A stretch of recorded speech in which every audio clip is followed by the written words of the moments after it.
Speaker.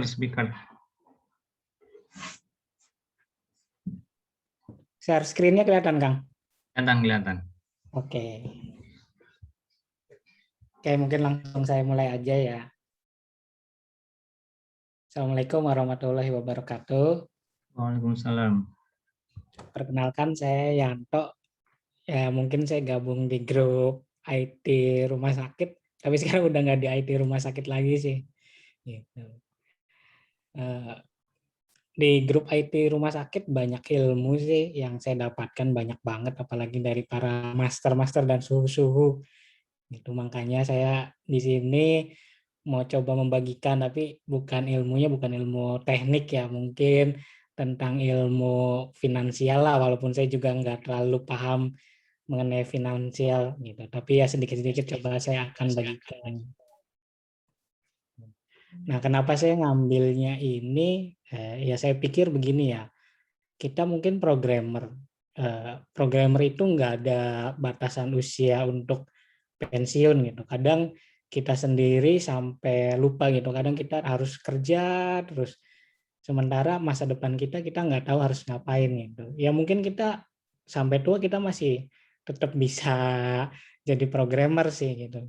Tapi apakah kita nggak capek gitu? Kalau dikerjain sama klien terus, sama program terus gitu. Sementara untuk finansial sendiri, ya kita juga kan harus hidup dari keuangan itu ya. Gitu. Oke, makanya saya di sini coba akan membagikan materi mengenai mempersiapkan pensiun bagi programmer.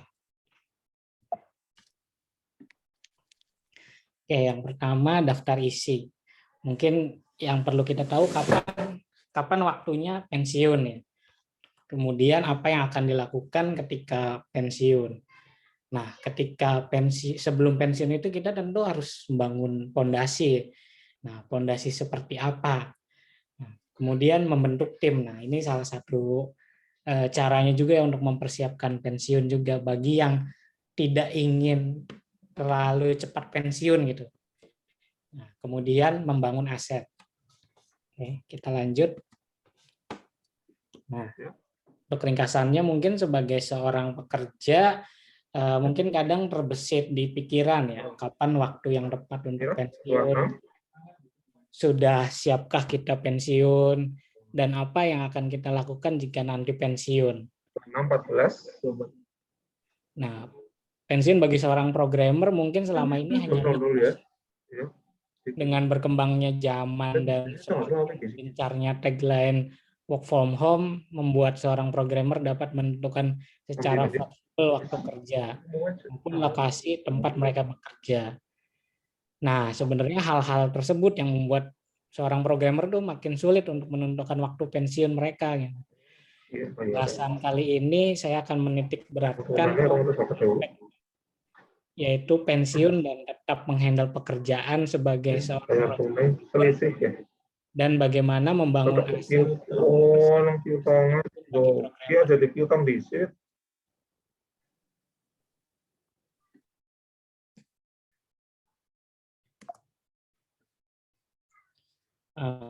Kemudian kapan waktunya pensiun? Menurut Badan Pusat Statistik tercatat lebih dari 132 juta orang penduduk Indonesia merupakan penduduk angkatan kerja. Dan menurut BPS usia produktif pada usia antara 15 sampai 64 tahun. Lalu banyak dari pekerja yang berpikir di usia berapa akan pensiun. Menurut undang-undang untuk pertama kali usia pensiun ditetapkan umur 56 tahun. Nah, mulai 1 Januari 2019 ini usia pensiun naik menjadi 57 tahun. Sedangkan di peraturan selanjutnya bisa ditambah lagi sampai 3 tahun, bahkan sampai usia 65 tahun. Nah, pertanyaan yang selanjutnya adalah apa yang akan dilakukan ketika pensiun? Mungkin teman-teman di sini ada yang sudah kepikiran apa gitu yang akan dilakukan ketika pensiun atau memang rencananya akan kerja terus gitu sampai kira-kira ya sudah nggak bisa kerja lagi gitu. Nah, mungkin ada beberapa opsi yang bisa kita lakukan ketika pensiun ya. Yang pertama yaitu menekuni hobi, kemudian menghabiskan waktu dengan keluarga, ketiga menjalankan usaha sampingan, dan keempat ya seterusnya. Mungkin kalau misalnya sekarang untuk yang ada hobi tanaman hias ya bisa menekuni hobi tanaman hias itu juga. Selain itu juga bisa jadi usaha sampingan juga sih tentunya. Nah, kemudian kalau misalnya yang sudah ada ya kira-kira dana pensiunnya cukup atau PNS seperti apa, mungkin rata-rata memilihnya bakal menghabiskan waktu dengan keluarga ya, karena ya tahu sendiri kan programmer kan kadang kita suka lembur terus, kadang lupa keluarga, lupa sekitar gitu. Oke, selanjutnya. Nah, bagaimana membangun pondasi? Tentu kan pensiun juga kan kita harus punya ini ya. Kita harus punya ibaratnya punya bekal gitu, punya bekal untuk pensiun. Nah, untuk bekal pensiunnya mungkin harus bangun pondasi. Jadi kalau kita nanti pensiun nih ya segala kebutuhannya masih bisa terpenuhi ya. Gitu. Mungkin ini sih pilihan ini sih ya mungkin untuk yang non PNS atau yang nggak dapat pensiunan gitu. Tapi ya untuk yang PNS atau ya yang dapat pensiunan juga dapat ini sih ya, dapat mengikuti cara ini ya. Satu mungkin cara bangun pondasinya membangun komunikasi dengan lingkungan yang baru. Jangan terkungkung hanya berinteraksi dengan rekan seprofesi. Bagus, memang bagus kita kalau misalnya interaksi kita jalan gitu dengan rekan-rekan seprofesi kayak IT gitu. Kan seperti kita di grup yang IT rumah sakit Jawa Tengah itu kan kita nyambung gitu ngobrol, tapi kadang sebagai orang IT sendiri yang saya rasakan kalau kita ngobrol udah beda profesi atau misalnya dengan manajemen kadang kita ngerasa minder atau ngerasa tidak ada di tempatnya gitu. Nah, ini yang harus kita hilangkan nih untuk membangun fondasi karena gimana ya? Karena nantinya ini komunikasi ini bekal ini yang akan membawa kita untuk dapat project atau pemasukan lebih gitu nantinya. Kemudian yang kedua adalah mempelajari ilmu manajerial. Kadang kita cuma fokus bidang keilmuan kita aja, tapi kita nggak bisa memanage bahkan diri kita sendiri gitu. Apalagi kalau misalnya nanti kita mau membangun tim gitu. Nah ini ilmu yang harus kita pelajari. Kemudian yang ketiga adalah mempelajari perencanaan keuangan, dan keempat mempelajari bidang keilmuan baru. Lalu kemudian yang kelima berkomunitas. Nah, itu sudah bagus untuk di IT RS Jawa Tengah ini komunitasnya sangat baik sekali. Kemudian membentuk tim. Tidak dapat dipungkiri kadang kita sebagai programmer dituntut untuk memiliki keahlian seperti Superman ya. Nah, hal yang seperti ini kadang membuat kita lebih individualistis. Tapi untuk mempersiapkan masa pensiun ini kita harus membuang sifat-sifat yang seperti itu. Karena akhirnya kita harus membagi tanggung jawab kita kepada orang lain, dalam hal ini tim.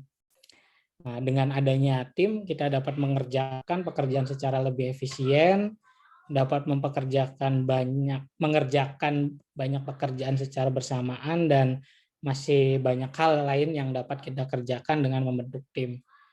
Jadi ya sangat dilarang lah kalau misalnya kita ingin pensiun gitu. Apalagi kita ingin bentuk tim. Lalu membangun aset. Tentukan berapa pengeluaran yang akan kita butuhkan nanti ketika pensiun. Kemudian pastikan sudah tidak ada cicilan ketika kita pensiun. Karena kan kalau kita masih ada cicilan ketika pensiun, nanti gajinya masuknya ke cicilan terus gitu kan. Atau uang pensiunnya masuknya ke cicilan terus. Yang ketiga, miliki asuransi kesehatan. Yang keempat, investasi sedini mungkin. Nah, ini ada cara sederhana sih untuk menghitung kebutuhan setelah pensiun.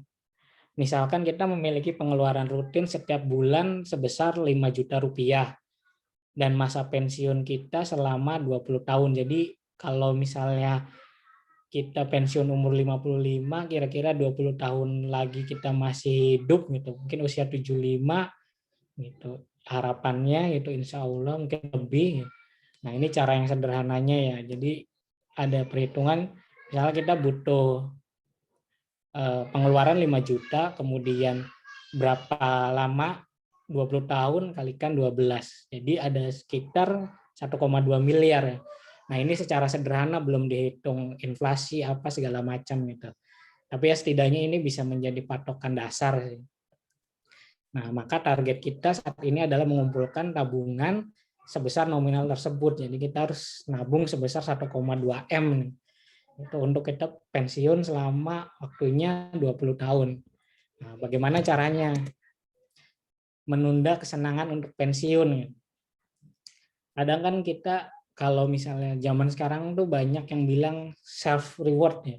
Itu jadi menghargai keberhasilan kita, ya itu bagus juga sih gitu. Tapi yang nggak bagusnya kalau misalnya self rewardnya terlalu besar gitu. Misalnya kita berhasil mengerjakan proyek apa yang senilai misalnya 5 juta, self rewardnya 4 juta, ya habis kan sisa 1 juta. Nah, itu sebaiknya sih ya ditingkatkan untuk seperti itu.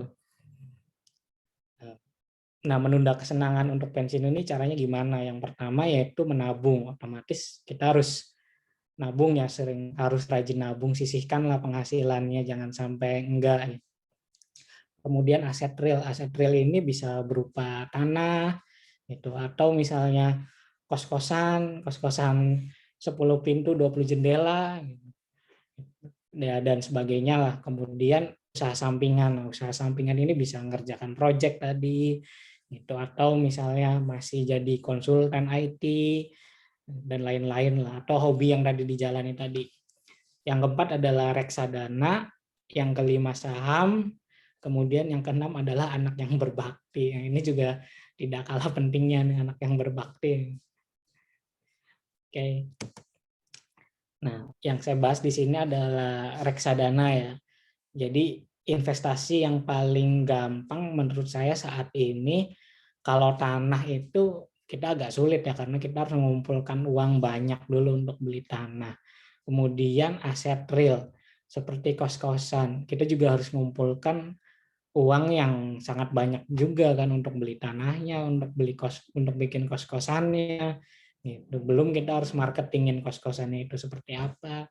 Tapi reksadana di sini sangat gampang ya, bahkan bisa dimulai dari nominal 10.000 saat ini kan. Nah, caranya gimana untuk investasi di reksadana? Yang pertama, gunakan uang dingin dalam berinvestasi. Jadi kalau bisa sih jangan sampai menggunakan uang hasil pinjaman atau hasil cicilan ya sebagai semacam itulah, pokoknya jangan sampai. Kira-kira gunakan uang yang dalam waktu dekat tidak akan kita gunakan. Yang kedua adalah pilih agen penjual reksadana yang sudah terdaftar dan diawasi oleh OJK. Ya mudahnya kita bisa lihat di situs masing-masing agen penjual ya, gitu. Di situ sudah banyak, atau kita bisa langsung lihat di situs OJK-nya. Kemudian untuk yang ketiga adalah pilih reksadana pasar uang atau obligasi jika kita berencana menginvestasikannya dalam jangka waktu kurang dari 5 tahun. Jadi yang paling stabil itu dan nilainya dan nilai investasinya lumayan ya, returnnya tapi nggak besar, di bawah dari 5%, mungkin 2-3% itu bisa ambil di reksadana pasar uang atau obligasi. Nah, biasanya ini reksadana pasar uang atau obligasi ini kita bisa gunakan sebagai dana darurat nih. Nah, kemudian untuk yang lebih jangka panjang lagi investasinya di reksadana, bisa pilih reksadana saham jika kita berencana menginvestasikannya dalam jangka waktu lebih dari 5 tahun. Nah, kenapa saham lebih dari 5 tahun? Karena fluktuasinya kurang terlalu bagus ya kalau untuk dalam 1, 2, 3 tahun gitu. Kemudian yang kelima adalah pilih manajer investasi yang terpercaya. Ya contohnya misal BNI, di situ ada nanti di menu agen penjualnya, nanti di situ kita bisa milih ada BNI AM, kemudian ada Sukor Invest, banyak lah, nanti bisa lihat teman-teman nanti di sana. Kemudian untuk investasi yang selanjutnya adalah saham. Sama ini juga gunakan uang dingin. Kemudian saran saya kalau untuk investasi ya, untuk investasi pilih saham IDX 30 atau LQ 45 gitu. Pokoknya jangan yang lain, jangan yang gorengan, pilihnya ini. Kalau bisa yang BUMN, BUMN karya atau bank. Kalau misalnya yang syariah, ada bank syariah juga, bisa ambil. Nah, kemudian pilih perusahaan yang mempunyai laporan keuangan yang baik dan update. Ada juga sih yang di IDX 30 atau LQ45 yang laporan keuangannya kurang baik dan kurang update. Nah, teman-teman nanti bisa lihat, bisa pelajari lebih lanjut, atau nanti bisa bertanya setelah sesi ini, mangga. Kemudian yang ketiga adalah bagi saya hanya milih maksimal 5 saham terbaik dari tiap sektor. Jadi misalnya ada sektor perbankan saya pilih satu, ada sektor mining saya pilih satu, kemudian ada sektor infrastruktur satu, kemudian sektor properti satu, maksimal 5 menurut saya, karena ya itu nanti yang paling mudah untuk di manajemen gitu. Setelah lebih dari itu akan agak sulit ya, karena kan fluktuasinya terlalu tinggi gitu. Kemudian investasikan dalam jangka waktu lebih dari 5 tahun. Nah ini nggak bisa sebentar untuk investasi saham ini. Investasi saham ini ya minimal 5 tahun lah untuk hasilnya bisa diperoleh gitu. Nah, untuk yang trading nggak saya jelaskan di sini ya karena terlalu beresiko gitu ya. Mungkin untuk karena di sini kan materinya investasi untuk pensiun, untuk IT mungkin bisa pilih dari itu ya. Oke, mungkin sekian materi dari saya, tidak banyak juga yang bisa saya sampaikan. Mungkin kalau ada pertanyaan bisa langsung disampaikan di sini. Oke, terima kasih.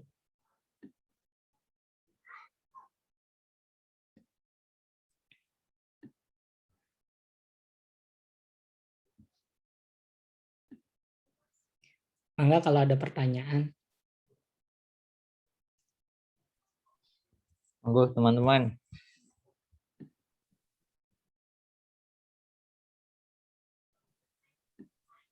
Yang Wah, udah mulai ada menghitung masternya nih. ingin pensiun. Ada masternya investasi lagi nih, Pak Jess.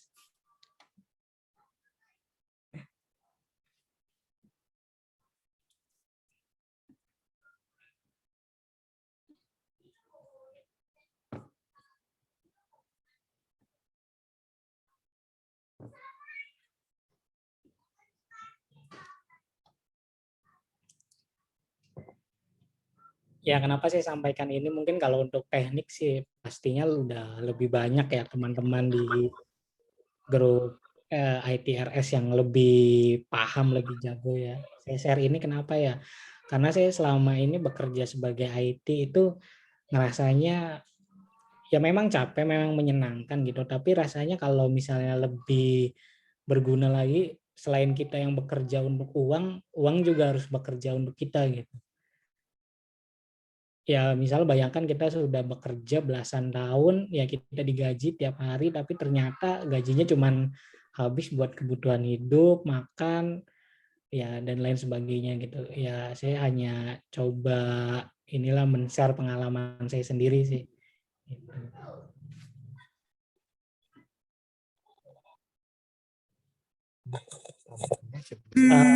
Untuk yang syariah selain perbankan ada dan pilihannya ada. Nanti kalau misalnya kita daftar di seperti iPod gitu atau misalnya di untuk yang nanti yang saham itu nanti ada pilihannya.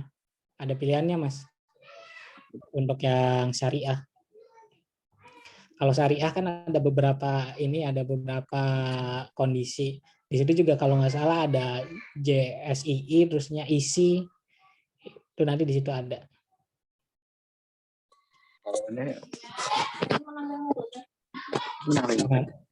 Mungkin dijelaskan langkah-langkah kalau mulai investasi saham.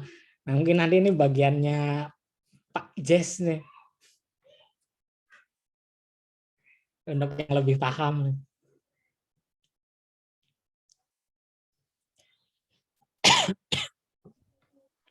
Kalau misalnya ini loh Mas, Ya. kalau pegawai negeri sih ada lah ya untuk pensiun. Setidaknya akan ada pendapatan tetap. Terus kalau yang swasta ini kan ada banyak tawaran nih, ada yang apa namanya itu DPLK apa ya Ya, namanya, saya lupa DPLK. itu gimana itu Mas? Saat ini juga di tempat saya ya secara tidak langsung dipaksa untuk ikut DPLK sih Kang. Jadi ada setoran minimumnya gitu. Saya ambil setoran minimum aja sih sebenarnya gitu. Ya gimana ya? Masih belum, saya tanya-tanya ke orang DPLK-nya juga masih kurang paham sih mereka itu diputarnya di mana gitu. Nah, itu sih yang masih belum jelas gitu, DPLK itu apa diputar di bank terus ya seperti kita nabung kemudian diberikan kreditnya ke orang kemudian hasil kreditnya itu dipakai ke kita atau gimana, itu kan masih belum jelas tuh. Atau misalnya diputar di instrumen apa. Nah, itu yang masih belum jelas. Jadi ya kalau saya sih mungkin ya itu salah satu alternatif ya mungkin untuk ikut DPLK gitu karena kan mudah gitu. Karena bank bank juga banyak yang buka kan DPLK. Tapi kalau saya sendiri sih ya pilihannya reksadana dan saham ya gitu. Karena saya udah nyemplungnya ke situ duluan sih Kang.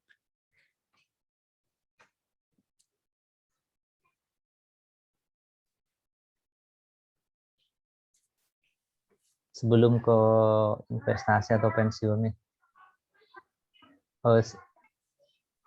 misalnya gini, saya paling tanyanya gimana ya? Apa memang saya udah saatnya investasi atau nyiapin dana pensiun gitu sih? Atau mungkin nanti aja lah, kan lagi rajin kerja, cari penghasilan sebanyak-banyaknya, happy-happy gitu loh. Iya. Atau kapan sih, atau sebenarnya keuangan saya itu udah ideal belum sih gitu? Itu ada teknisnya nggak gitu Mas? Buat apa namanya tuh mengevaluasi keuangan saya ini udah sehat nih kayak gitu. Oh gitu. Mungkin kalau untuk investasinya sendiri sih kalau yang banyak yang saya baca sih gitu dan saya dengarkan sih ya investasi sedini mungkin ya, mungkin dari SMA juga kita harus mulai berinvestasi ya Kang ya. Itu. Nah, ini kan tujuan investasinya kan untuk apa gitu. Yang pasti kan ada orang yang bertujuan investasi untuk kaya atau ada orang yang investasi ini sebagai safe haven ya gitu. Jadi nanti di masa tua nanti gitu ya investasi ini yang bisa nolong kita gitu kan. Nah, kapan untuk memulainya ya tiap orang sih ibaratnya ya berdasarkan ini ya bagusnya sih sedini mungkin gitu. Soalnya kalau misalnya nggak dimulai dari itu, saya juga ini merasa terlambat sih gitu untuk memulai gitu. Kalau misalnya udah tahu gitu, ya lebih baik sih saya mulainya di awal-awal gitu. Cuman kan dulu informasinya nggak terlalu banyak gitu. Jadi saya masih takut-takut gitu, masih pelajarin gitu. Ya saya rasa sih ya langsung segera dimulai aja ya. Tapi ya itu satu gunakan uang dingin gitu karena setiap investasi baik reksadana, saham atau apapun ya yang aset real pun kan masih punya risiko gitu. Itu sebisa mungkin sih ya uang dingin gitu, jangan sampai uang pinjaman. Kalau bisa ada utang ya lunasi. Tapi kalau misalnya ada cicilan yang rutin dibayarkan, nggak apa-apa, masih bisa investasi gitu. Tapi mungkin kalau misalnya kita ada seperti dapat project dari luar gitu, ada rezeki tambahan gitu, ya sebaiknya ya jangan kebanyakan dipakai untuk kesenangan diri kita sendiri ya gitu, tapi ya digunakannya ya untuk investasi, untuk nabung gitu. Soalnya kan apa ya, ya tujuannya kan bukan untuk cepat kaya gitu, tapi ya menunda kesenangan gitu untuk nanti, seperti itu sih. Oke, kayaknya ada pertanyaan dari yang lain tuh. Monggo Mas. Bisa kasih simulasi invest saham, real simulasi untuk karyawan biar ada gambarannya. Nah, ini yang sulit sih. Kalau misalnya mau mau coba simulasi, ada aplikasinya namanya Stockbit. Sebentar aku tunjukin.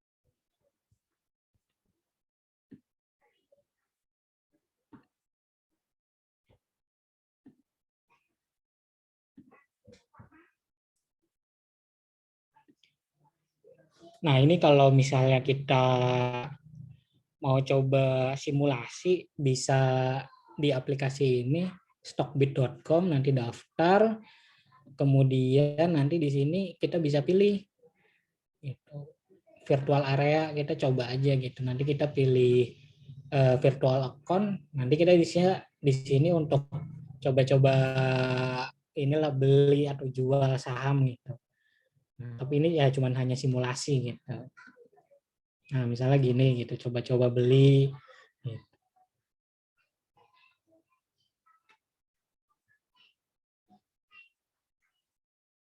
Seperti itu sih Mas. Itu kalau misalnya cara ordernya sih gampang sebenarnya ya. Gitu. Jadi misalnya di sini ada saham misalnya BRI Syariah.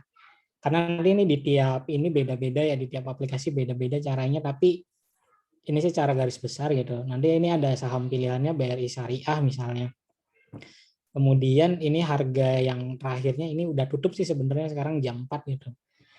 Ini BRI Syariah ini harga terakhirnya 2.280. Nah, ini sama seperti kita melakukan tawar-menawar jual beli gitu di pasar gitu.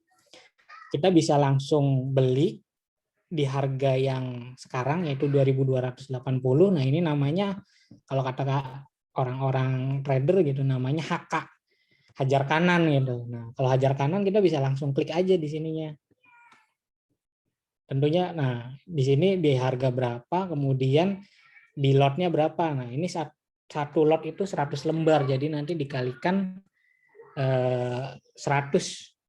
Jadi tadi 2.280 nanti dikalikan 100. Nah, ini kurang lebih segini karena ini ada tambahannya dari ini ya apa namanya tuh fee jual beli. Nah, kita beli nanti set order, oke, kemudian beli. Nah, kemudian kalau kita mau jual juga kita bisa langsung sih, kita mau jualnya di harga berapa. Kalau kita udah punya barang yang kita mau jual di harga yang saat ini gitu, ya kita bisa jual langsung hajar kiri gitu. Kalau hajar kiri, kalau beli hajar kanan sebelah sini dia langsung beli di harga tertinggi, sementara kalau hajar kiri kita jual di harga di bawahnya harga penawaran yang sekarang gitu. Jadi di 2.270. Jadi tanpa antri nanti langsung kejual ya. Nah, kita bisa langsung sell nih kalau kita punya berapa lotnya. Misalnya di sini contohnya 300 lotnya tuh. Kita mau jual satu lot aja, ya udah tinggal pilih aja satu, kemudian jual set order, selesai jual. Nanti ada masuk, ini nggak masuk ke dalam antrian gitu, karena kita belinya kan di harga harga jual dan harga beli yang paling ini ya, yang sekarang berlaku. Nah, sama halnya seperti di pasar gitu, kita juga bisa nawar gitu. Kira-kira ini harga BRIS ini nih dari syariah ini sekarang Bank Syariah Indonesia kita bisa nawar gitu, kita mau belinya di harga yang lebih murah lah gitu. Kita juga bisa nawar nih, misalnya bisa di 2.250, kita tinggal pilih aja seperti tadi, kemudian masukkan lotnya, tapi ini ngantri gitu. Kenapa ngantri? Karena sekarang harganya 2.280. Nah, kalau ya tadi karena masih ngantri di sini. Jadi kalau nggak mau ngantri ya kita bisa langsung hajar kanan, tapi kalau kita mau antri 2.250 gitu. Nah, kenapa ada orang-orang yang ngantri ini kan untuk lot yang di sini nih total antrian gitu. Total antrian yang ada di angka segini. Nih di 2.270 ada 75 antrian untuk melakukan beli, sedangkan di harga 2.280 itu ada 1.662 antrian gitu. Jadi kalau misalnya kita mau beli harga 2.250, gimana caranya sampai harga ini turun ke 2.250? Berarti kan ini harus ada yang menjual di harga 2.270 gitu. Jadi ini harus dimakan dulu yang 75 lot, 2.670, dan di lot yang ini 10.000 gitu. Nah, sama halnya kalau misalnya kita mau jual, kalau kita mau jual di harga tertinggi ya sama. Ini harus diambil di antrian dulu. Misalnya kita mau jualnya di 2.300, tapi harganya di sini masih 2.280. Nah, ini harus dimakan dulu sama, atau harus ada orang yang menawar dulu, membeli dulu di harga yang 280. Jadi modelnya sih kalau saham ya sama, supply and demand gitu. Kalau supply-nya semakin tinggi pasti turun gitu. Kalau misalnya demand-nya tinggi ya pasti akan naik ya. Contohnya ini gitu. Di sini untuk yang mau beli ini ada 68.000 antrian nih. Sedangkan di yang mau jual ada 64.000. Pasti ini harganya naik gitu. Nah, beda dengan Pegas gitu. Pegas orang yang mau beli sama ini sih. Ini sama. Ini lagi turun aja harganya. Nah, ini contohnya ini ya. Nah, ini contohnya yang turun. Nah, ini. Nah, ini contohnya Adaro nih. Adaro nih turun karena banyak orang yang mau jual gitu. Nah, ini juga Pawon, dia turun karena lebih banyak antrian jualnya daripada antrian belinya, otomatis nanti dia akan turun ngikutin harga dari pasaran. Ya seperti itu sih salah satu contohnya, simulasinya. Kalau misalnya simulasi untuk apanya nih Mas? Untuk yang karyawan, cara jual belinya atau misalnya cara investnya atau gimana Mas?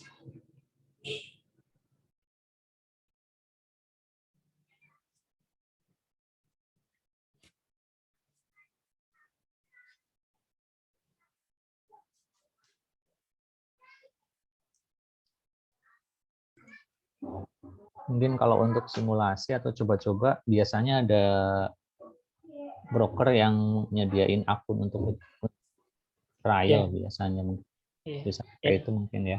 ya contohnya tadi sih Stockbit sih Kang, itu bisa simulasi.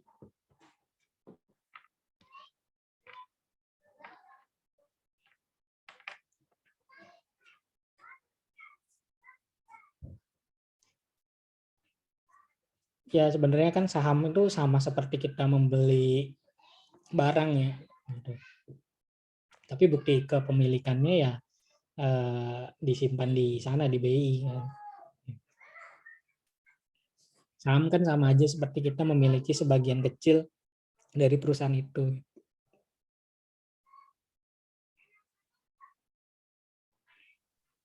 Tadi kan investasi itu ada reksadana, ada saham gitu ya Mas ya. Iya. Itu gini, kalau saya pengen invest, apa opsinya kedua itu atau kemana gitu loh? Mana sih investasi yang paling tepat buat saya gitu?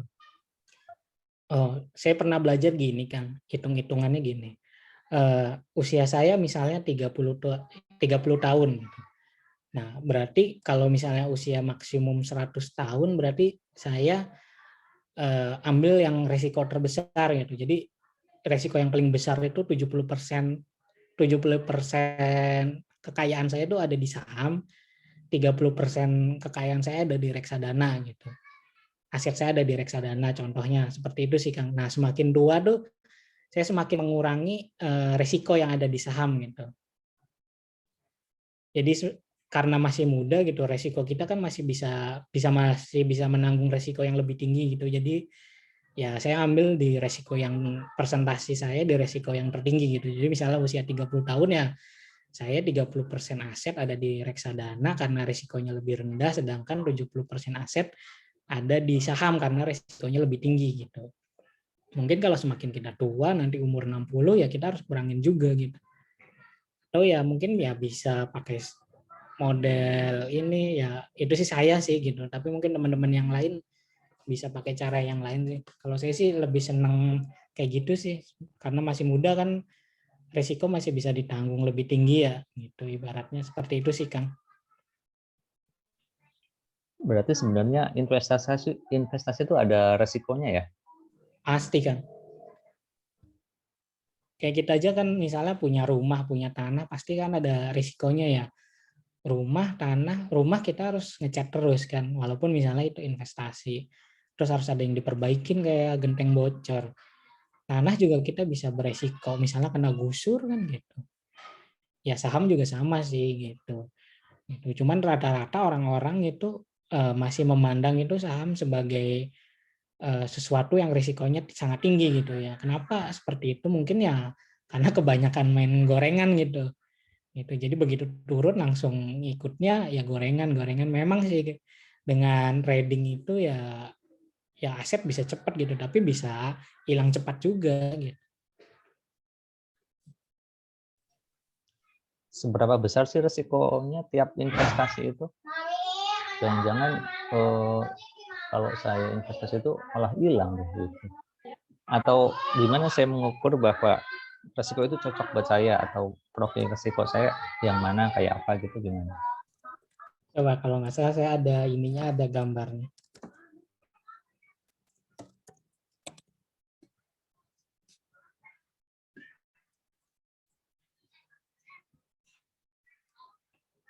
Jadi kadang kan ada orang yang mikir, tuh saya susah cari duit, saya investasiin pengennya jadi tumbuh, malah berkurang gitu loh, kan jadi serem gitu. Iya kan. Saya itu ada diagram untuk yang tingkat risiko investasi.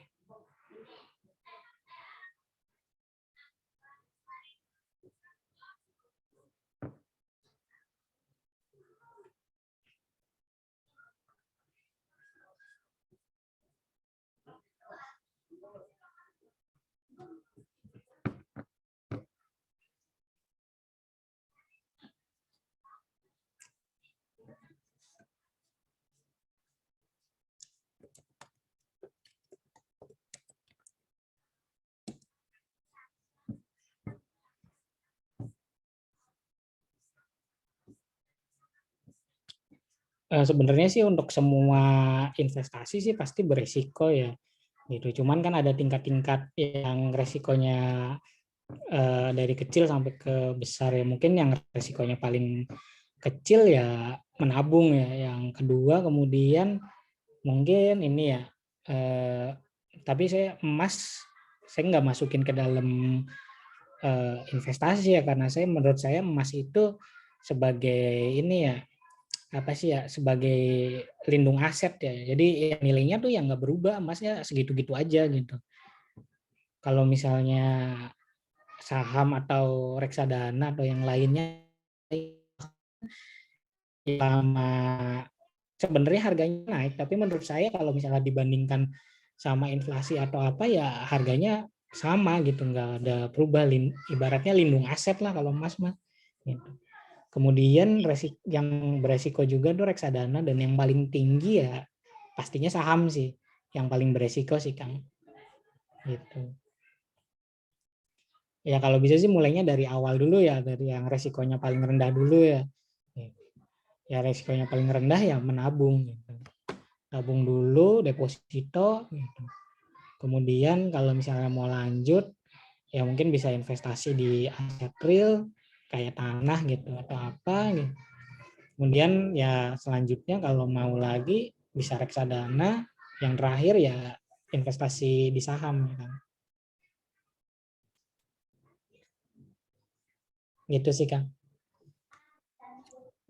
Berarti ada yang resiko rendah, resiko menengah, sama resiko tinggi gitu ya. Iya betul. Yang berarti makin tinggi resikonya, potensi kehilangan nilai investasinya makin tinggi gitu ya. Iya. Misalnya saya investasi 10 miliar, ngayal 10 miliar. Berarti kalau misalnya potensi resikonya tinggi, bisa aja itu berkurang jadi 8 miliar atau bahkan 5 miliar gitu. Bisa, bisa banget, bisa banget. Karena kan ibaratnya eh, sebanding ya antara misalnya ya semakin tinggi return pasti resiko yang didapat semakin tinggi gitu. Kita mau ibaratnya mau presentasi return-nya tinggi, otomatis ya resikonya pasti lebih tinggi gitu. Kalau misalnya kita nabung aja kan deposito misalnya bunga 2,5% gitu, atau misalnya ya paling besar-besar 3,5% gitu. Ya mungkin itu yang paling sedikit risikonya ya. Gitu. Tanah ya kita juga bisa, ya tanah kadang bisa seringnya naik tapi ada juga kan yang turun gitu. Misalnya tiba-tiba beli tanah sebelahnya jadi misalnya pemakaman umum atau apa kan gitu, bisa turun gitu. Harganya kan bisa turun. Tapi yang pasti sih jangan sampai ikut ke investasi bodong. Pokoknya jangan sampai ikut investasi yang return-nya di atas 5%. Di atas 5% per tahun aja itu udah too good to be true gitu. Kalau bisa sih jangan. Itu pasti ya kita harus benar-benar lihat ya, kita harus benar-benar cermati. Oh, kita tahunya itu investasi bodong apa enggak gimana, Mas? Ya Apa kita ada harus, yang ngawasin atau ada daftarnya gitu yang nggak bodong atau legal tuh di mana? Itu ada lembaganya gitu? lembaganya ada tentu ya Kang ya. Kan ada OJK, ada apa gitu. Itu kan ada. Cuman kan rata-rata sekarang kan adanya kan ada investasi bodong dulu, banyak korban dulu, baru ketangkep sama OJK kan gitu. Nah untuk ininya sih, untuk gampangnya menurut saya ya pokoknya jangan tergiur yang di atas 5% aja. Jangan di atas 5% per tahun gitu kalau untuk investasi biasa ya, kecuali misalnya saham dimainin sendiri atau apa gitu. Pokoknya kalau di atas itu jangan aja. Soalnya ada dari reksadana tertentu malah misalnya reksadana saham itu rata-rata katanya malah bisa sampai 15 tahun. 15% maksudnya. Nah, itu kan untuk di saham ya Kang ya. Gitu, untuk reksadana saham ya. Karena itu juga kan udah terdaftar di reksadana saham ya Kang. Nggak mungkin kan, ini maksudnya contoh investasi bodong kan yang di luar dari reksadana. Jadi misalnya kayak EDC Kas, kemudian tuh kalau di Cirebon tuh CSI gitu. Yang ujung-ujungnya misalnya koperasi emas, simpan pinjam emas apa segala macam gitu. Itu kan ibaratnya ya too good to be true gitu kalau misalnya terlalu tinggi gitu return-nya gitu. Kalau misalnya return tinggi kenapa enggak bank aja gitu yang nyimpen di situ kan. Gitu. Terus di mana Mas? Misalnya saya mau lihat lembaga investasi ini legal apa enggak itu bisa dilihat di mana? Tadi OJK apa di mana tadi itu ya? Bisa lihat di OJK kan. Jadi kan Indonesia ada dua ya, ada OJK, ada Bapepti. Kalau Bapepti kan untuk yang berjangka, pasar berjangka, kayak forex atau apa gitu, itu ada di Bapepti. Nah, ini bukan aliran saya sih kalau itu. Kalau saya udah lihatnya di OJK aja sih Kang. Berarti list list lembaga investasi ada di OJK ya, yang resmi Ada, gitu ya. ada.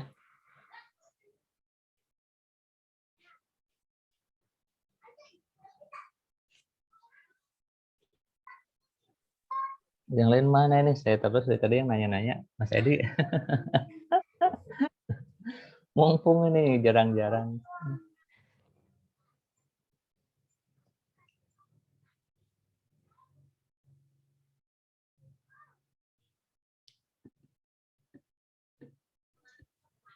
Kalau misalnya sambil nunggu yang lain, Mas. Ya, Eh, saya ini misalnya khawatir nih begitu tadi ada resikonya tadi kan. Ada resikonya. Maksudnya ada resiko potensi untuk kehilangan nilai investasi atau nilai uang saya. Yang paling minim untuk pemula misalnya kayak saya. Misalnya saya gini, saya pengen nanti pensiun itu jalan-jalan lah misalnya. Saya harus mulai investasi dari sekarang gitu kan. Kan tadi katanya lebih dini itu lebih bagus kan, sedini mungkin itu lebih bagus. Jadi nilai yang diinvestasikan bisa dibagi ke dalam waktu yang lama sehingga per harinya atau per bulannya mungkin jadi lebih kecil iuran apa namanya itu ya. nabungnya gitu.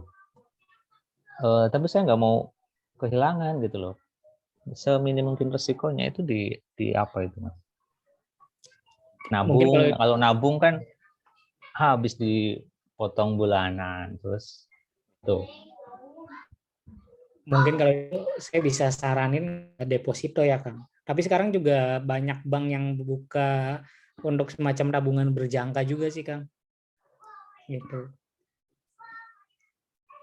Jadi bisa ikut ke tabungan berjangka di bank gitu. Bank juga kan sekarang produknya banyak juga yang tabungan berjangka gitu. Katanya return-nya lebih tinggi daripada deposito gitu. Ya kalau mau yang aman ya pasti deposito ya. Gitu. Ya tapi ya itu ya dengan return yang terbatas ya Kang ya. Seperti yang resikonya lebih tinggi gitu. Amanan ya bisa mulai dari deposito dulu ya. Atau tabungan gitu.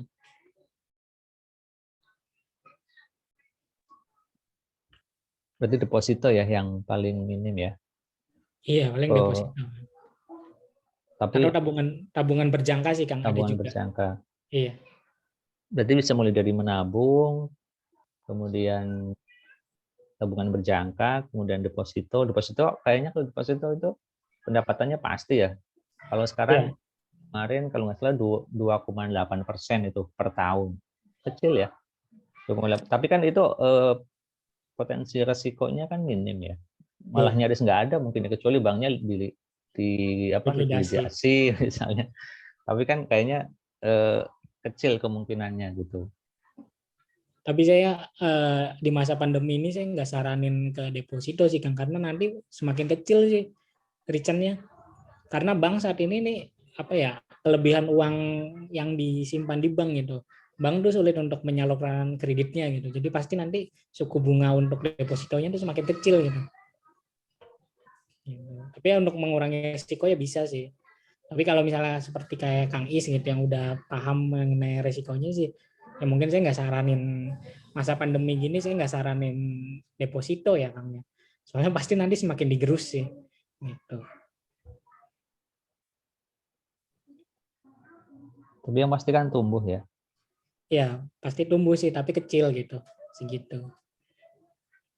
Ini untuk yang minim resiko ya. Ya, minim resiko. Iya. Saya kan newbie, jadi takut kalau investasinya hilang misalnya kayak gitu. Atau tuh udah kerja capek-capek lembur bikin project itu kan ternyata nilainya turun gitu. Itu bisa menjadi deposito ya. Iya. Terus gini, kalau misalnya saya kan ada kadang-kadang butuh uang mendadak itu, tapi gini, saya punya tabungan. Kalau di tabungan, kalau disimpan di tabungan biasa itu kan habislah itu, pengennya diambil melulu gitu loh. Iya. Nah, itu duitnya misalnya untuk saya jaga-jaga nanti ada kebutuhan mendadak misalnya gitu. Tapi kalau didepositoin kan minimal 1 bulan ya baru bisa diambil. Ada yang bisa mudah diambil atau dicairkan gitu? Kalau saya sih untuk dana darurat ya. Saya terus terang untuk dana darurat sih saat ini saya simpannya di pasar uang sama obligasi sih Kang Reksadana. Memang sih agak sulit sih ya untuk 7 hari ini ya masa apa ibaratnya untuk pencairannya 7 hari ya. Memang sih gitu. Tapi kan gimana ya? Ya ya pasti kan kita ya saya nggak tahu sih ya misalnya tiba-tiba nanti butuh uang atau apa. Cuman ya mudah-mudahan sih dalam waktu pencairan 7 hari itu tuh ya masih bisa gitu. Soalnya ya itu tadi kalau misalnya kita simpan di bank, di tabung biasa ya pasti tergerus sama ini ya, sama biaya administrasi bank ya gitu. Kecuali dengan nilai tertentu ya yang pasti bunganya itu ngalahin dari nilai apa dari biaya administrasinya gitu. Ya mungkin ini bukan ini siapa ibaratnya bukan bukan solusi yang cocok sih tapi ya untuk saya sendiri sih saya simpannya di tadi di reksadana obligasi dan pasar uang Kang untuk yang kebutuhan darurat gitu ya. Berarti sebenarnya di tabungan pun harus harus sedia ya, tetap harus ada dana yang disimpan di tabungan yang bisa diakses setiap saat gitu. Kayak misalnya gini, saya lagi berangkat kerja, kemudian ban bocor, harus ganti ban sama peleknya, itu kan masa harus nunggu seminggu untuk pencairan reksadana itu. Berarti Ya kan iya, paling nggak harus ada ya di tabungan gitu. iya. Selain yang harus yang diinvestasikan di deposito atau reksadana misalnya gitu. Ya, kalau saya gini Kang, yang saya simpan di dana itu saya dana darurat dan dana pensiun ya. Jadi kalau dana darurat itu saya hitung-hitungannya tuh eh, 5 kali pengeluaran saya sebulan gitu. Jadi misalnya pengeluaran saya 1 juta gitu, saya dana darurat yang simpan ya sebesar 5 juta gitu. Ya misalnya amit-amit tiba-tiba misalnya saya dipecat dari perusahaan gitu, dari kantor gitu, ya saya masih bisa hidup lah 5 bulan ke depan gitu. Atau misalnya saya butuh kebutuhan mendadak seperti apa gitu, nah itu saya simpan sih untuk dana darurat saya itu. Seperti itu sih Kang. Kalau misalnya untuk yang kebutuhan sehari-hari mungkin ya kalau tambal ban atau apa itu masuknya expense-nya, pengeluarannya Kang, pengeluaran rutin mungkin ya. Dan lain-lainnya kalau misalnya di Mungkin ininya sih. Ya kalau di ya buku. atau misalnya amit-amitnya kecelakaan gitu kan kita butuh dana mendadak gitu. Atau tiba-tiba harus mudik gitu pulang ke rumah gitu kan nggak butuh duit sedikit gitu kan harus ada. Iya, ya tentu sih harus simpan juga sih ya Kang. Ya. Siapa tahu kan kita ini eksekusi server production rusak jebol gitu kan ya. Nah iya itu kan nggak bisa nunggu itu. Berarti idealnya tetap harus ada jenjang investasi ya mulai dari tabungan kemudian deposito reksadana sampai yang termasuk kalau investasi di sektor real misalnya beli tanah rumah gitu gimana?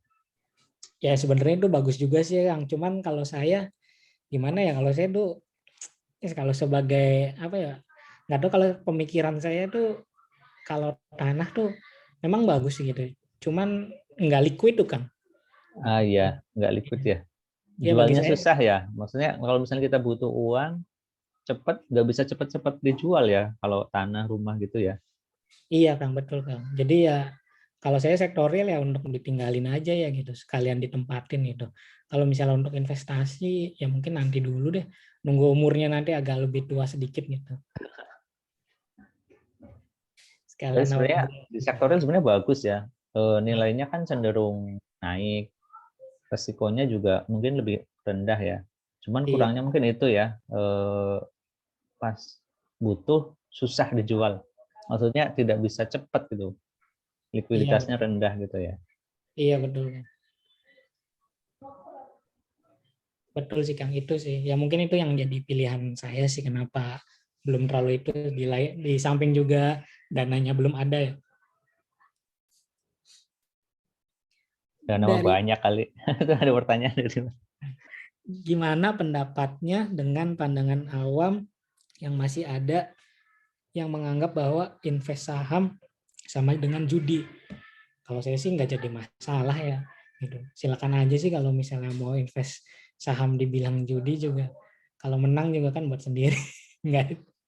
Jadi menurut saya ya ya itu mungkin kenapa invest saham sama dengan judi ya karena banyak orang-orang investor pemula gitu yang begitu terjun pengennya cepat kaya gitu. Sedangkan ya pandangannya ya jangan gimana cepat kaya gitu, tapi bagaimana caranya nantinya menjadi kaya kan gitu ya dengan invest gitu. Tapi kalau misalnya pengen cepat kaya ya memang harus dijudiin sahamnya gitu, ditradingkan gitu.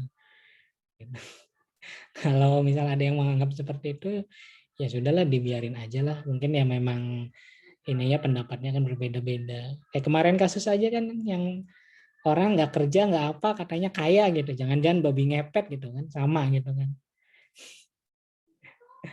Gitu. Ya tiap orang kan punya pandangan yang berbeda-beda gitu. Ya menurut saya ya kalau misalnya yang penting kitanya jangan sampai berjudi ya gitu. Jangan melakukan itu gitu. Kalau misalnya sudah dijelaskan tidak bisa ya sudah sih Pak. Kalau saya sih ngambil pusing kata-kata orang sih Pak gitu. Kalau ada saudara yang bilang wah itu haram atau apa ya sudahlah. Saya mau menjelaskan juga tentang ininya gimana. kalau misalnya investnya syariah yang nggak termasuk riba gitu ya tetap juga sih salah, jadi ya sudahlah mendingan dijalankan aja sendiri. Saya tipikalnya orangnya nggak ambil pusing sih Pak.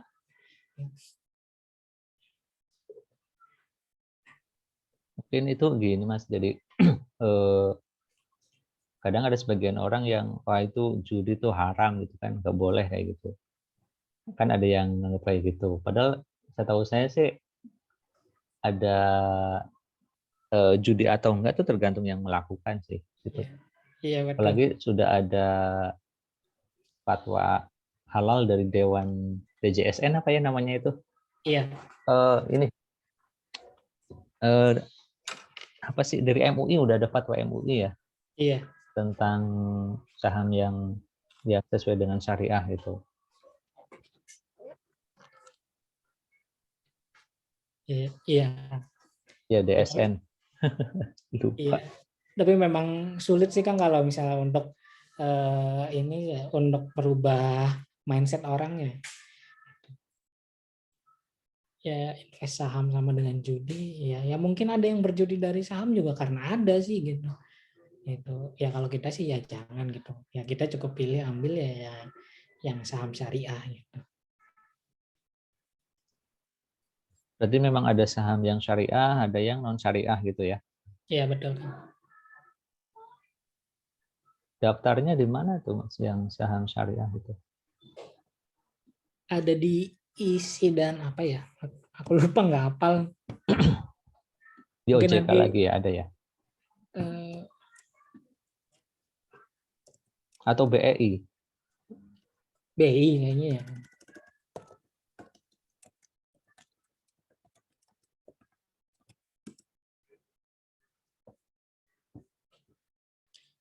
Di IDX ada sih Kang.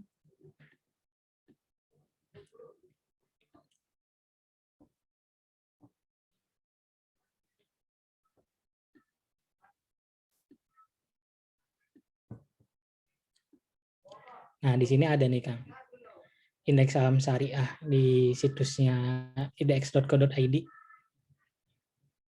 kan ada dua isi dan JII.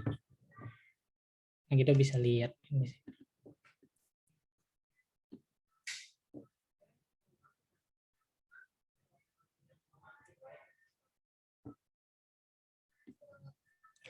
Itu diunduh tadi apa ya?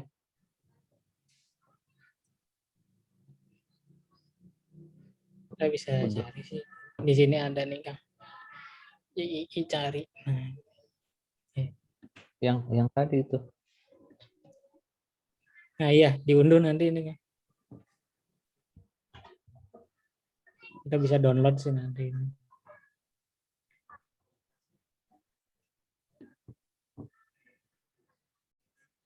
Kalau isinya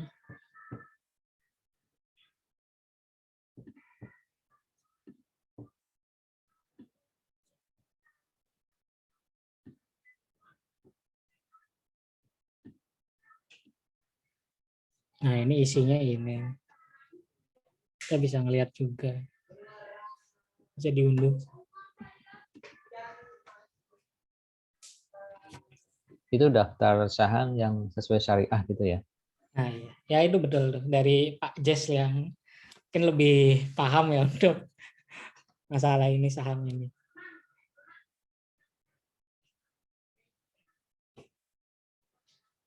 Nanti untuk materi yang lebih advance-nya tentang saham bisa Pak Jess, Kang. Iya itu speak up lah. Iya. Masa silent leader terus sharing.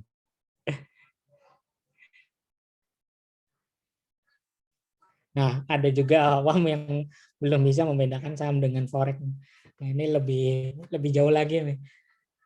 Kalau saya nggak berani ngebahas itu,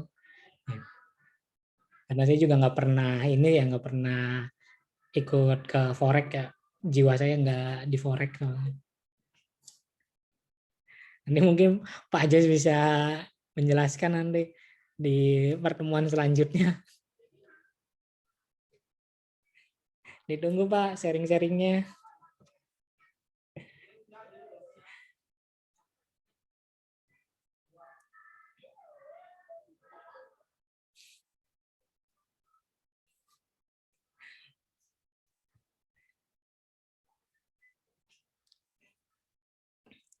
Barangkali ada pertanyaan yang lain, mangga.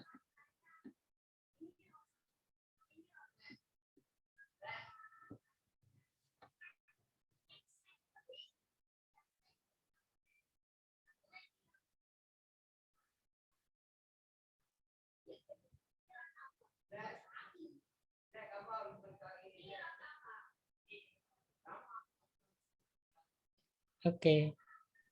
Mas Gun itu.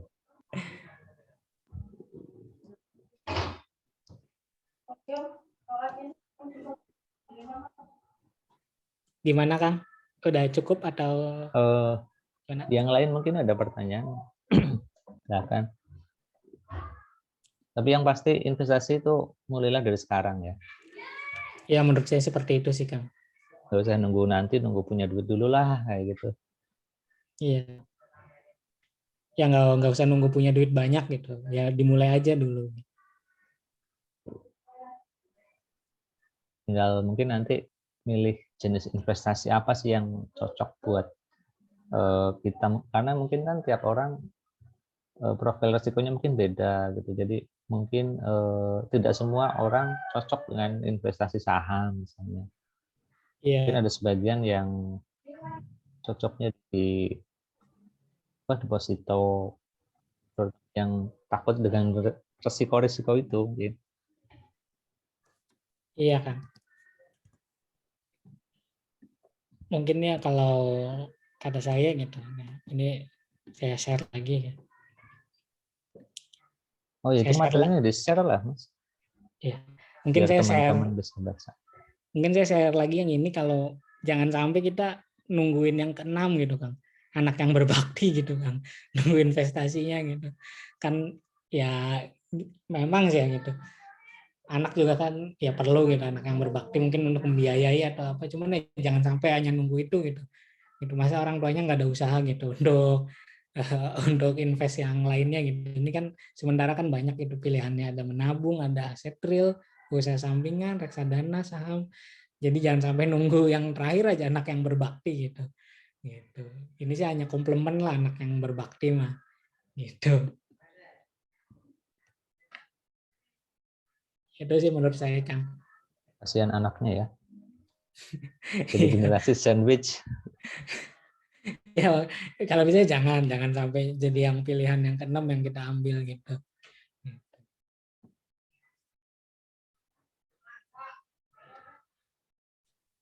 Kalau misalnya uangnya habis nih sebulan, kan karena nabung akhir bulan duit saya habis semua kayak gitu, gimana itu? Ada yang ngomong begitu gitu. Ya, kalau misalnya duitnya habis semua ya itu tadi yang saya jelaskan ya, menunda kesenangan ya gitu. Kira-kira apa yang bisa ditunda gitu. Misalnya tadinya merokok gitu, merokok tadinya satu hari 2 bungkus ya kurangin jadi satu lah gitu. Menunda kesenangan demi nantilah masa depan gitu. Ya sebisa mungkin gimana menunda kesenangan kita lah. Bukannya apa ya. Jadi jangan sampai bersenang-senang sekarang gitu, tapi nanti ya sedih kemudian gitu. Kalau bisa ya tunda aja dulu kesenangannya untuk nanti pensiun kita yang lebih baik gitu. Itu sih. Ya ini bukan Berarti, saya bukan bukan menggurui ini, bukan menggurui teman-teman yang lain. berarti mungkin di inventarisir gitu ya, pengeluaran mana sih yang bisa dikurangin gitu kan, Iya, betul. atau alternatifnya mengurangi pengeluaran atau menambah penghasilan, maksudnya kan gitu kan. Yang Iya, jelas pengeluaran harus lebih kecil daripada pemasukan, iya, ditekan sedemikian rupa, atau pendapatannya yang diangkat sedemikian rupa gitu. iya betul kan. Betul.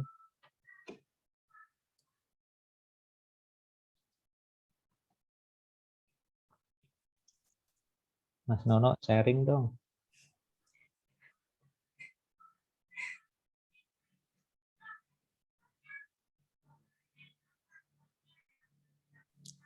Mas Edin sebenarnya investor juga dia. Hmm. Mas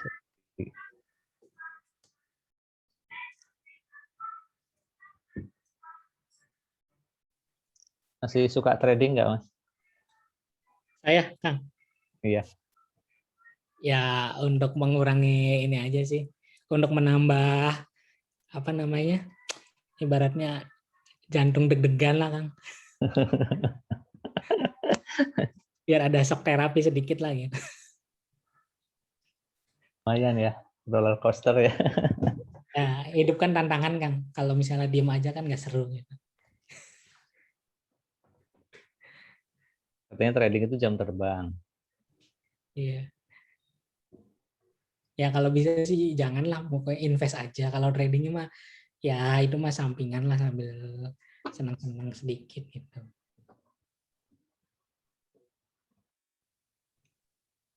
Besok Adro bagi dividen nih. Saya lagi ngambil, Kang. Kemudian tanggal 5 kalau nggak salah ya.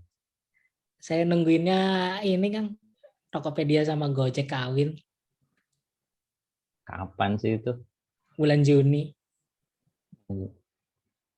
bulan Pak, Juli IPO. ah Kayaknya Pak Jess juga keburu. mau nunggu ini nih IPO Gojek nih. Keburu. Kalau misalnya gini, Adro kan besok kemudian tanggal 5 nih, tanggal 4 besok Senin beli borong. Kemudian ex date-nya tanggal 6 apa ya? Tanggal 7-nya jual.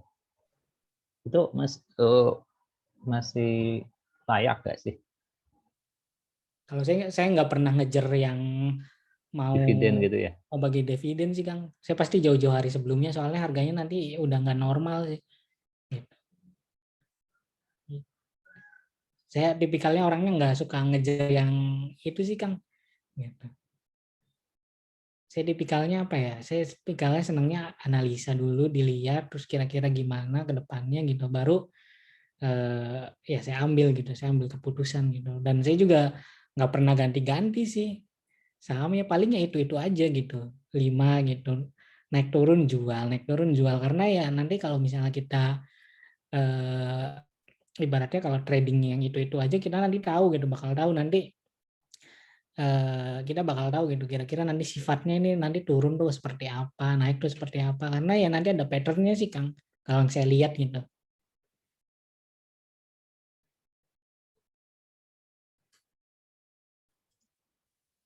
Ada Waduh, tekniknya ya gitu ya?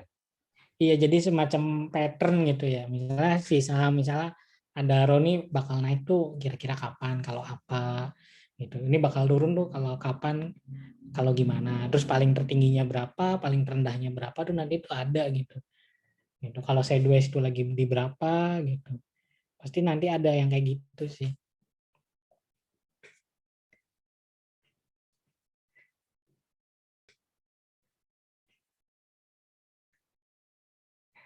Ini jadi kayak ngobrol berdua aja, Kang. Yang lainnya belum ada, nggak ada yang. Daripada beli cendol kayaknya nih Oh, iya. buat buka. Ini udah di rumah apa masih di kantor, Mas? Udah di rumah, Kang? Oh, udah di rumah ya. Iya. Sengaja pulangin cepet lah. Nanti harusnya materinya apa ya? Paling seru. Ini kali ya. Saya kemarin ini sih habis bikin ngerilai RTSP ke ini sih ke RTMP tuh, Kang. Gimana itu? Di kantor saya kemarin, yang kemarin ini nggak bisa apa nggak bisa nonton yang kemarin-kemarin gitu, meeting yang kemarin-kemarin itu lagi ini sih lagi coba ngerilai dari CCTV gitu. Kita coba relay jadiin ke ini sih ke website sih. Nggak tahu sih kalau teman-teman di sana gimana pakainya. Untuk apa sih itu? Untuk jadi kalau itu kan suka ada di situs-situs yang kayak di Sub atau apa ada CCTV itu, Kang. Oh iya. Oh, buat Iya, ngerelay itu ya? Oh, iya ngerelay itu sih. Gitu. nggak pernah sih kalau di saya. Kita bisa pakai juga sih kalau nggak salah sih bisa buat video streaming ke YouTube atau Ya, apa. Tapi saya belum coba sih. kalau di sub memang core-nya, salah satu core-nya di situ ya. Iya, Kalau saya rumah sakit lebih ke konten, jadi iya. untuk teknologi yang kayak gitu biasanya cara pakai YouTube aja. Iya. atau yang di luar lah. Jadi kita nggak punya infrastruktur untuk itu. Kalau di sub kan memang harus punya. Karena ini kan masih apa ibaratnya IP-nya kan masih lokal gitu. Sementara nggak bisa kita buka gitu kan IP lokal keluarnya gitu. Terus banyak sih, saya belum coba sih, tadi baru 2 sih. Tadi masih pakai dua core sama 4 giga. Tapi bisa nge-relay 2 IP kamera live sih. Gitu.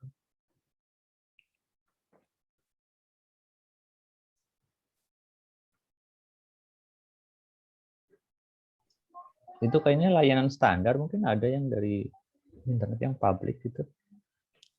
Saya juga kurang tahu sih Kang, ada bisa pakai Wowza gitu. Cuman ini kita coba pakai yang ini aja sih, open source aja sih. Apa rtsp.me. Ya. Nah belum tahu tuh, saya juga belum. Kita bikin ini sih, kita cuma nginstal server relay-nya aja sih. Gitu.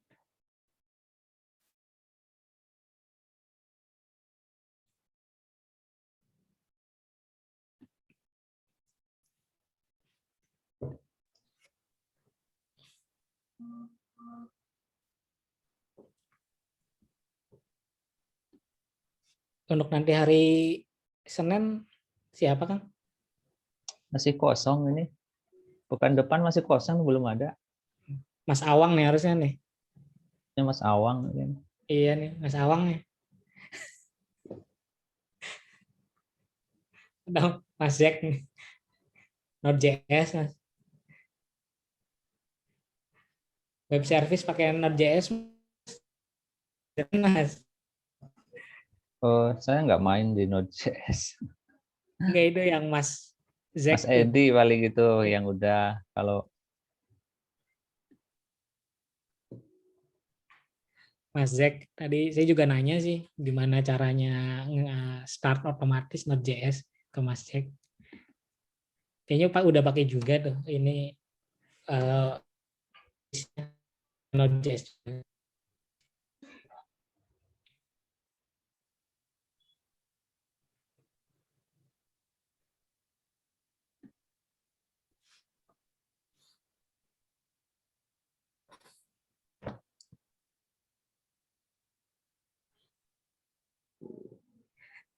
Nggak punya materi, nanti dikasih materi sama Kang Is. Tapi cuma judulnya aja katanya Mas.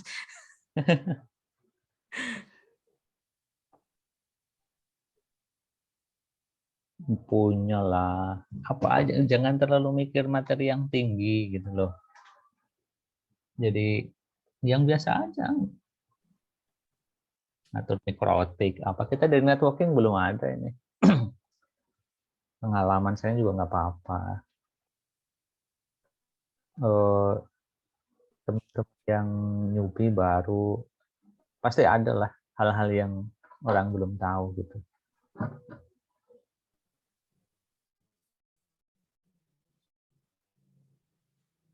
Mungkin nanti ada ini kali, bikin segmen ini aja Kang. Segmen yang pengalaman ini pahit manis jadi ITRS gitu. Nanti satu-satu, pasti kan semua punya tuh.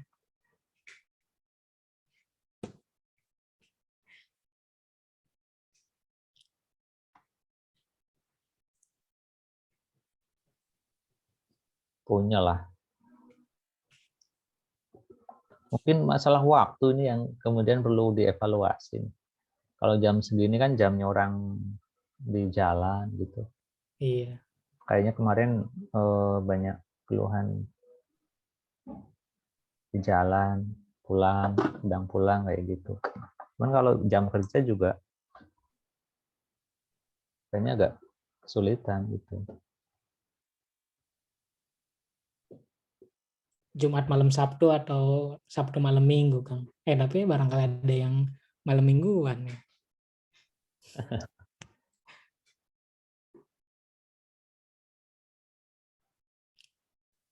Pas hari libur biasanya pada ngumpul. Iya. Kalau saya ini ya Pak, saya kalau misalnya libur, saya pasti kosongin sih Kang. Kosong gimana?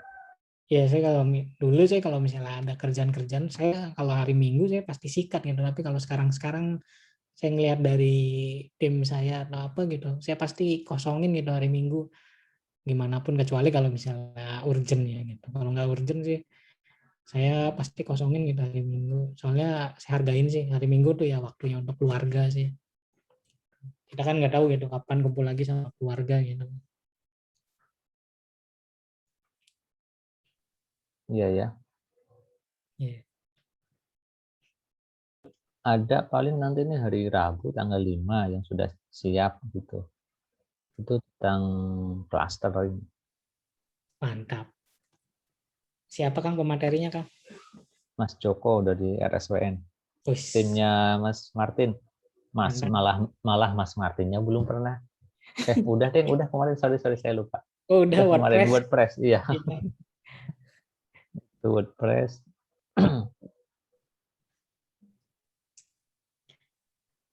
clustering SQL Server Kang.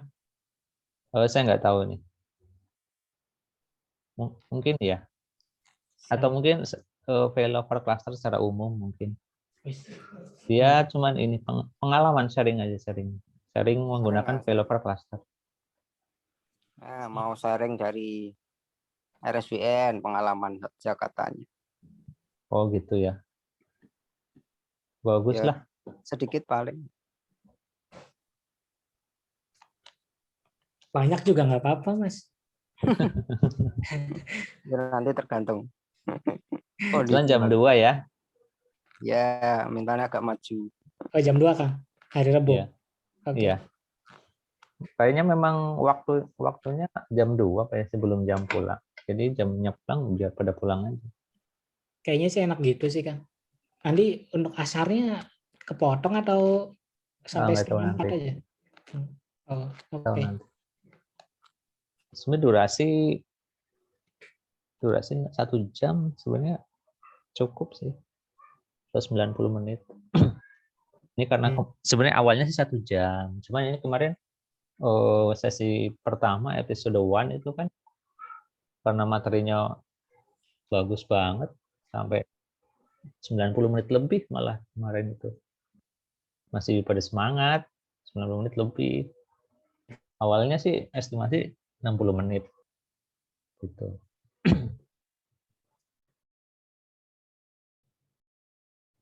Aku sih ngikutin aja Kang. Kalau waktunya ada juga aku pasti ikut sih. Ini yang lain gimana? Monggo, Bu. Masih ada yang mau? Udah jam 17. Bu, mau beli cendol. Kalau saya sih udah cukup sih. Oke Kang. Jadi Kamera tutup on aja dong. ini Kang. Kamera on dong. Ya. Buat closing kamera on dong. Oke. Biar nanti videonya juga bagus. Ya. Oke, terima kasih teman-teman yang sudah mau menyimak tentang materi saya hari ini. Mohon maaf jika ada kesalahan atau kekurangan. Terima kasih, sampai berjumpa di pertemuan selanjutnya. Selamat buka. Semoga amal ibadah puasa kita diterima oleh Allah Subhanahu wa taala. Amin. Assalamualaikum warahmatullahi wabarakatuh. Waalaikumsalam warahmatullahi Salam. Makasih, Mas. Terima kasih Mas. Terima Ditunggu kasih juga materinya. semuanya. Soalnya telat tadi. Terima kasih juga semuanya. Makasih juga nih Mas. Jadi Zoom-nya ini pakai